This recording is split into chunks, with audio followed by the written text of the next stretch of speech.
সাবিত্রীদের দেখানো ছুটির ছোটবেলার ছবি দেখে আজ চমকে উঠল ঠাম্মি।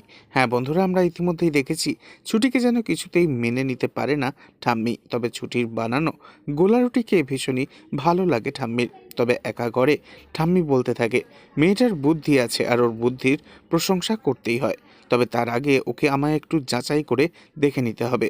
তবে আমি কিছুতেই ওকে পড়ি বলে মেনে নেব না। এরপরই দেখা যায় ঠাম্মি বাড়ির থেকে বার হয়। তখন বাড়ির সবাই তো অবাক হয়ে ঠাম্মির দিকে তাকায়। তারা ঠাম্মিকে প্রশ্ন করলে ঠাম্মি বলে জরুরি কাজ আছে। এই বলেই বাড়ির থেকে বেরিয়ে যায় ঠাম্মি। এরপর দেখা যায় বস্তিতে পৌঁছায় ঠাম্মি। সাবিত্রী অবাক হয়ে যায় ঠাম্মিকে তার বাড়িতে দেখে। ঠাম্মি সাবিত্রীকে বলে আমার কিছু প্রশ্ন রয়েছে সাবিত্রী। তখন সাবিত্রী বলে বলুন না কি প্রশ্ন। ঠাম্মি জিজ্ঞাসা করে তুমি ছুটিকে কতদিন ধরে চেনো? তখন সাবিত্রী বলতে থাকে ছুটিকে কুড়িয়ে পেয়েছিল ঝড় বৃষ্টির রাতে দেবদত্ত। ছোটবেলায় ও কিছুতেই কথা বলতে পারছিল না।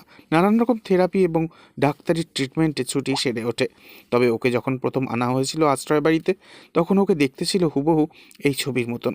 এরপর সাবিত্রী সেই ছবি ঠাম্মির হাতে তুলে দেয়।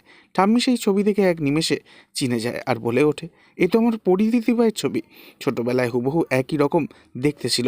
একথা শুনে অবাক হয়ে যায় সাবিত্রী।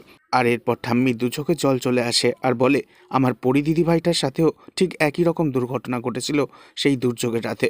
এরপর ছবি দেখে ঠাম্মি বলে তার মানে ছুটিই হলো আমার সেই পরিদিদি ভাই। তাহলে ওই ঝুমকির কি উদ্দেশ্য?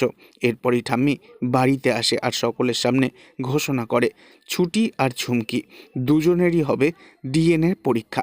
তবে ঠাম্মিরই একটা সিদ্ধান্তে চমকে ওঠে ঝুমকি। তবে কি এবার সত্যি সত্যি আসল ডিএনএ রিপোর্টেই প্রমাণ হয়ে যাবে সবটা? নেক্সট আপডেট জানতে এক্ষুনি সাবস্ক্রাইব করে আমাদের সাথেই থাকবেন। ধন্যবাদ।